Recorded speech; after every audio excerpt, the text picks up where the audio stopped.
चित्रकूट की भूमि में भगवान श्री राम ने हम लोगों को जीवन पथ पर चलना सिखाया। पर प्रभु चित्रकूट में ही नहीं रुके।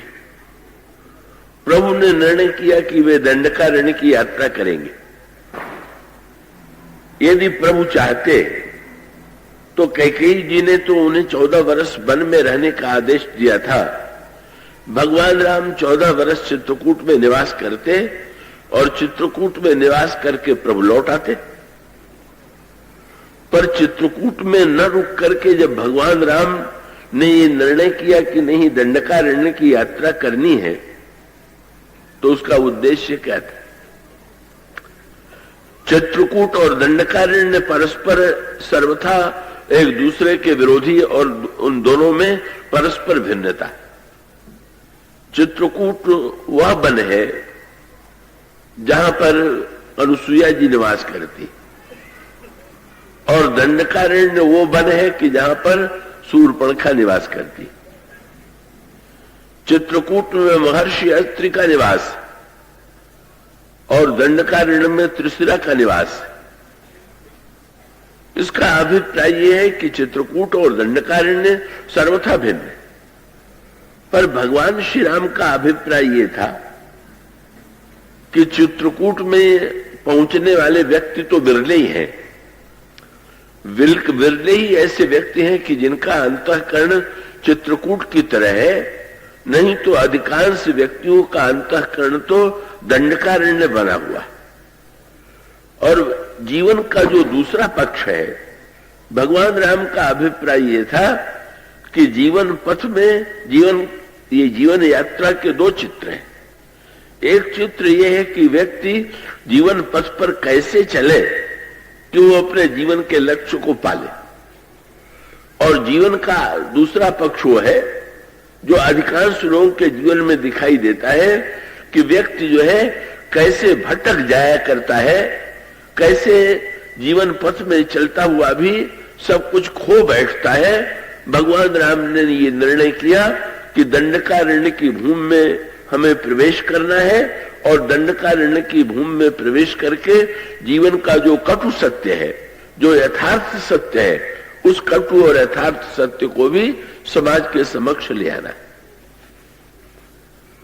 तो वो दंडकारण्य की भूमि में का एक शूर्पणखा की भूमिका सामने आती है। शूर्पणखा लंका में जाती है और वो रावण को प्रेरित करती है कि रावण सीता जी का हरण करे।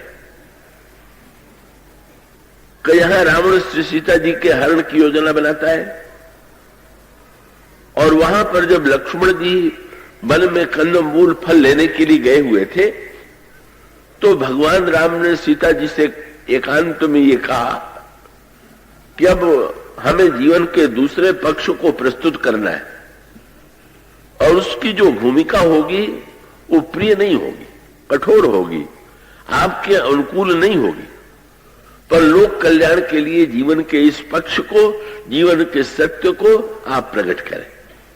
और वो जीवन का कटु सत्य क्या है? का संकेत के रूप में वर्णन आता है। रावण जब श्री सीता जी के हरण के लिए प्रस्तुत होता है, तो उसने स्वर्ण मृग लेकर के सीता जी के हरण की योजना बनाई। क्यों बनाई? इसके मनोविज्ञान पर आप ध्यान दीजिए। आपने कई दिनों से कथा सुनी है। ये रावण जो था, पूर्व जन्म में प्रताप भानु राजा था, और प्रताप भानु के प्रसंग में आपने सुना है कि प्रताप भानु जो था वो कपट मृग के द्वारा ही ठगा गया था। काल के तो राक्षस ने बारह बन करके शूकर देकर के उसको भुलावा दिया, और वो शूकर के पीछे भागा, और इस शूकर के पीछे भागता हुआ प्रताप भानु ही अंत में अगले जन्म में रावण बन गए। और जब वो रावण बना तो उसने क्या किया? वो जब श्री राम को छलने का उसने निर्णय किया, तो मृग को लेकर के गया। बहुत बढ़िया मनोवैज्ञानिक संकेत। समाज में बुराई कैसे पनपती है? तो दो सूत्र बड़े महत्व के। का एक तो प्रताप भानु जो था वो ब्राह्मणों का अत्यंत विरोधी हो गया। बड़े आश्चर्य की बात है, वो ब्राह्मणों का इतना विरोधी क्यों बना? तो इसमें प्रताप भानु का दोष तो था ही, पर ब्राह्मणों का भी दोष था।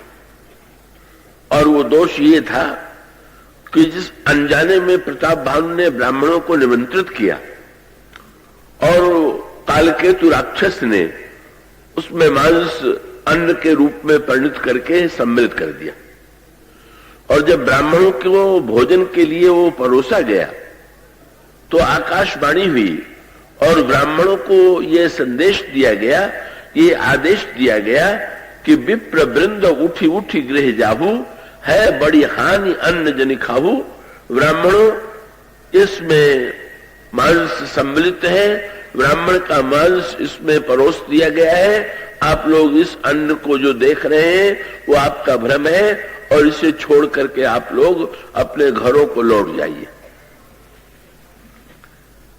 ब्राह्मणों ने जो ही ये सुना, अगर उन्होंने आकाशवाणी की आज्ञा का पूरा अनुगमन किया होता तो कोई अनर्थ न होता। आकाशवाणी में कहा गया था आप लोग भोजन छोड़ करके अपने घरों को लौट जाइए, लेकिन ब्राह्मणों को क्रोध आ गया और क्रोध आकर के ब्राह्मणों ने प्रताप भानु से कहा, बोले विप्र सकोप तब नहीं कछु कीन विचार। क्रोध में भर करके उन्होंने कहा, अरे राजा, तूने विचार नहीं किया, हम शाप देते हैं कि जाओ तुम परिवार सहित राक्षस हो जाओ। अब ये जो उन्होंने शाप दे दिया, इस शाप के बाद फिर आकाशवाणी हुई और आकाशवाणी में ब्राह्मणों की थोड़ी सी आलोचना की गई और आलोचना कर करके कह दिया, बोले विप्रभु शाप विचारी न दीना। आप लोगों ने केवल नन्हे से अपराध के कारण प्रताप भानु को राक्षस हो जाने का शाप दिया। इसका परिणाम क्या हुआ कि जब प्रताप भानु राक्षस बना तो ब्राह्मणों को खाने लगा। क्यों? उसने कहा, इनको मैंने बहुत खिलाया, परंतु में इन्होंने राक्षस बनाया तो अब हम इनको खाएंगे। तो सावधान रहिएगा, जो राक्षस बनते हैं वो तो बुरे ही हैं, पर जो दूसरों को राक्षस बनाते हैं वो बुद्धिमानी नहीं करते। आप दूसरों को राक्षस बनाइएगा तो राक्षस बन करके वो किसको कष्ट देगा? आपको ही कष्ट देगा। और उसका अभिप्राय है कि बुराई समाज में जो फैलती है उसके मूल में बुरे ही व्यक्ति नहीं होते हैं, उसके मूल में बुराई की ओर प्रेरणा देने वाले जो भले कहे जाने वाले व्यक्ति हैं उनका भी बहुत बड़ा भाग होता है, उनका भी बहुत बड़ा हाथ होता है।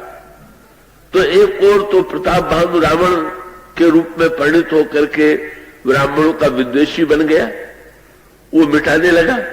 और दूसरा मनोविज्ञान ये है कि मनुष्य अगर ठगा जाए तो दूसरों को ठगने की चेष्टा जरूर करता है। अगर मान लीजिए आप कहीं पर बाजार में जाए और भूल से आपको कोई नकली सिक्का मिल जाए, तो नकली सिक्का मिल जाने के बाद अगर ईमानदार व्यक्ति होगा तो ये सोच लेगा कि भाई किसी ने मुझे ठग लिया है, लेकिन अभी सिक्के को बट्टे खाते में डाल दे, कहीं फेंक दे। पर अधिकांश लोगों के मन में आता है कि हम क्यों ठगे जाए, हमें दूसरे ने ठगाया तो चलाओ इसको, हमें दूसरे ने नकली सिक्का दिया तो हम तीसरे को नकली सिक्का दे देंगे।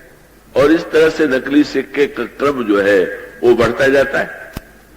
तो प्रताप भानु ने ये सोचा कि कपट मृग के द्वारा मुझे ठगा गया है, तो मैं भी वही ठगी का किस्सा जो है, जैसे मैं ठगा गया उसी मार्ग से मैं भी ठगने की चेष्टा करूं।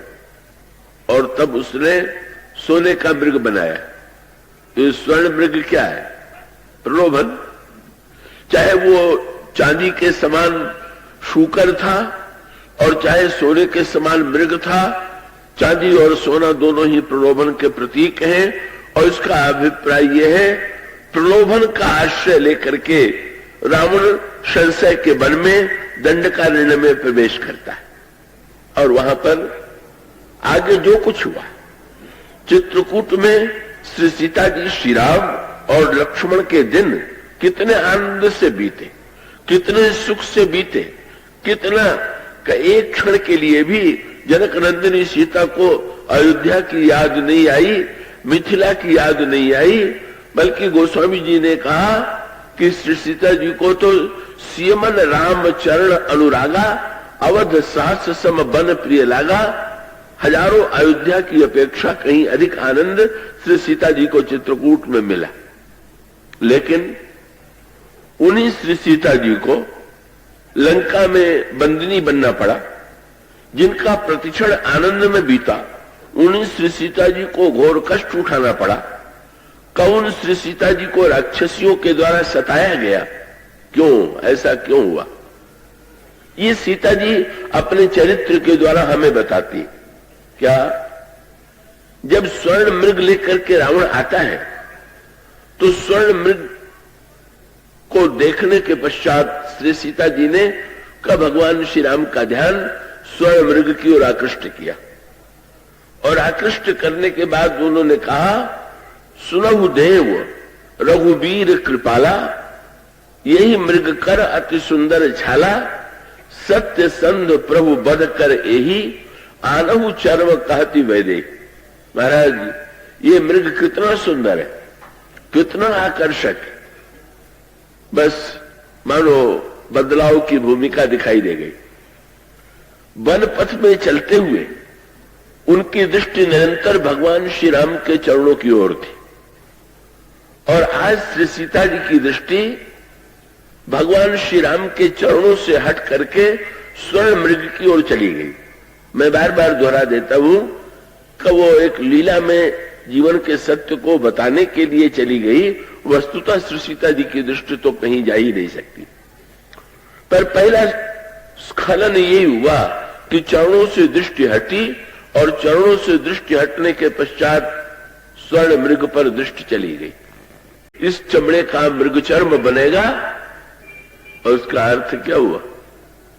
सीता जी ने तो जीवन में एक बार प्रभु से माया मृग लाने के लिए कहा। हम लोग तो रोज ही भगवान से माया मृग लाने के लिए तो कहते ही, हम तो रोज मांग करते हैं, और भगवान की प्रशंसा भी करते हैं, तो इसीलिए करते हैं।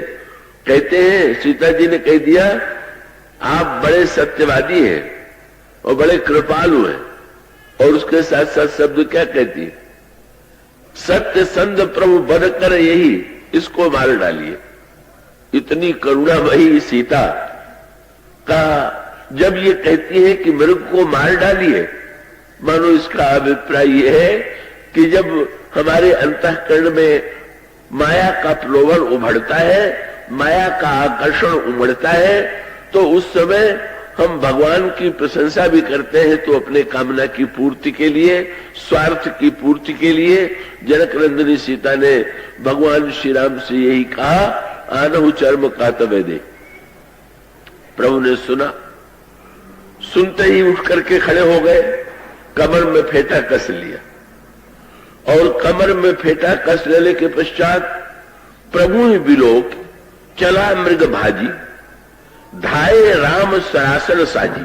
देखिए, भगवान राम के पास ऐसे बाण हैं कि वो जहां बैठे हुए वहीं से बाण चाहे तो बाण चला करके किसी का वध कर सकते।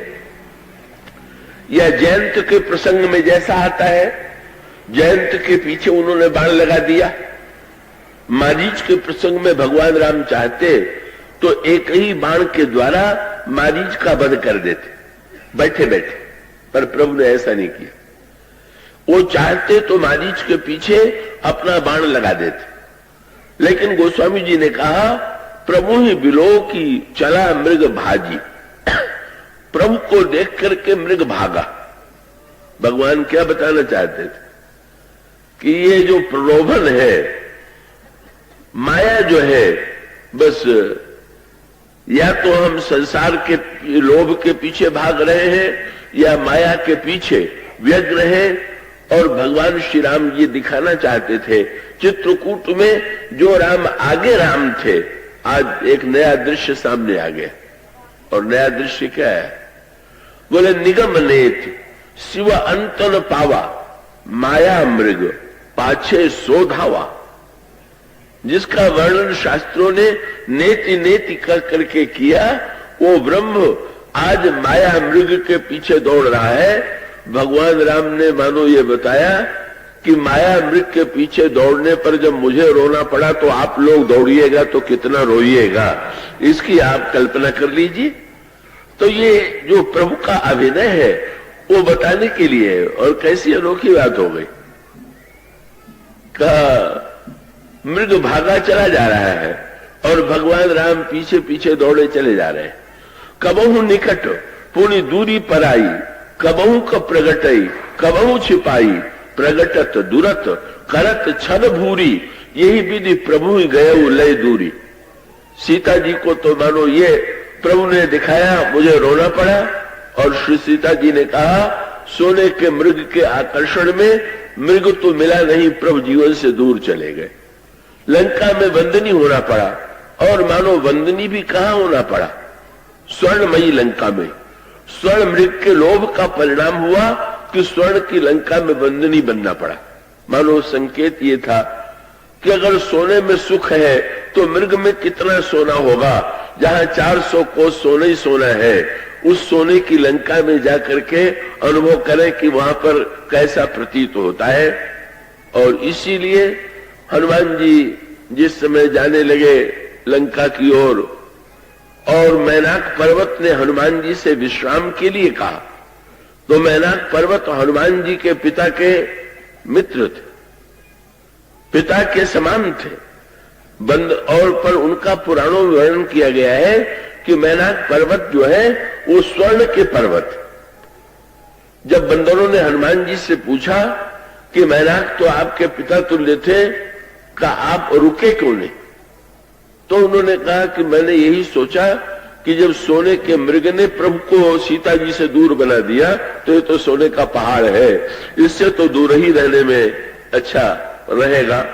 और इसका सांकेतिक अभिप्राय यह है, आगे राम यदि जीवन में रहे, दो संकेत है। स्वयं मृग के पीछे भागेंगे तब तो बहुत अनर्थ होगा, दो है। प्रताप भानु मृग के पीछे स्वयं दौड़ा और सीता जी ने प्रभु को मृग के पीछे दौड़ाया, थोड़ा अंतर है। प्रताप भानु स्वयं दौड़ा तो राक्षस बन गया, और श्री सीता जी ने दौड़ाया तो कष्ट तो भोगना पड़ा, पर अंत में मिलन हो गया। और उसका अभिप्राय यह है, कामनाओं के पीछे यदि स्वयं दौड़ेंगे तब तो राक्षस बनने में संदेह ही नहीं, पर कामनाओं की पूर्ति के लिए अगर भगवान से प्रार्थना करेंगे तो दोनों और ठीक है। अगर भगवान चाहेंगे तो कामना पूर्ण कर देंगे, और नहीं तो भगवान थोड़ा कामना के दुख का अनुभव करा करके ये सावधान कर देंगे कि जब तुम कामना करोगे, जब तुम मुझसे भी माया लाने के लिए कहोगे तो तुम्हें मुझसे दूर चले जाना पड़ेगा। इसलिए पहला जीवन पथ का सूत्र यह है कि हम ईश्वर से यही प्रार्थना करें कि प्रभु आप मेरे आगे आगे चलिए, आप मुझे उसी दिशा में ले चलिए जिस दिशा में मेरा कल्याण हो, मेरा हित हो। मैं स्वयं निर्णय करने में असमर्थ हूं कि मेरा हित काहे में है, कल्याण काहे में है। व्यक्ति जल्दी निर्णय थोड़ी कर पाता। कहिए तो व्यंग्यात्मक गोस्वामी जी ने वर्णन किया कि राजा जब धनुष तोड़ने के लिए चले, राजा जब धनुष तोड़ने के लिए चले तो अपने अपने इष्ट देवों से प्रार्थना किया, धनुष तोड़वा दीजिए। और जब नहीं टूटा तो उलाहना दिया कि इतनी पूजा की और आपने धनुष नहीं तोड़वाया। रुष्ट भी हुए। लेकिन धनुष टूटने के बाद जब परशुराम जी आए और परशुराम जी ने पूछा कि धनुष किसने तोड़ा है, उसका मैं सिर काटूंगा, तो इन लोगों ने अपने अपने इष्ट देवों को फिर से धन्यवाद दिया, बड़ी कृपा किया कि तोड़वा नहीं दिया, तोड़वा देते तब तो सिर ही कट जाता। ये तो बड़ा अच्छा हुआ। तो याद रखिएगा, हम लोगों को तो स्वयं पता नहीं है कि किस कामना की पूर्ति में हमारा कल्याण है और किस कामना की पूर्ति में हमारा कल्याण नहीं है। इसलिए हम ईश्वर से यही कहें कि प्रभु कामनाएं तो हमारे जीवन में बहुत हैं, इच्छाएं तो बहुत हैं, और उन कामनाओं और इच्छाओं को हम आपके सामने रखते भी हैं, पर हम आपसे प्रार्थना यही करते हैं कि आप मुझे उसी दिशा में ले चलिए जिस दिशा में हमारा कल्याण हो। इसलिए सबसे पहले महत्व का सूत्र है आगे राम, और दूसरा सूत्र है श्री सीता जी भगवान राम के चरण रेखाओं को बचा के चल रही, रेखा, और इस रेखा का अभिप्राय क्या है? मर्यादा। प्रभु ने अपने चरित्र के द्वारा मर्यादाएं बनाई, अपने चरित्र के द्वारा समाज में मर्यादाओं की सृष्टि की। तो जीवन पथ पर चलते हुए हमारा कर्तव्य है कि हम निरंतर नीचे की ओर दृष्टि रख करके ये देखते हुए चले कि कहीं हम किसी प्रभु की मर्यादा को, प्रभु की रेखा को कहीं लांघ तो नहीं रहे, प्रभु की बनाई हुई रेखा को कहीं मिटा तो नहीं रहे। याद रखिएगा,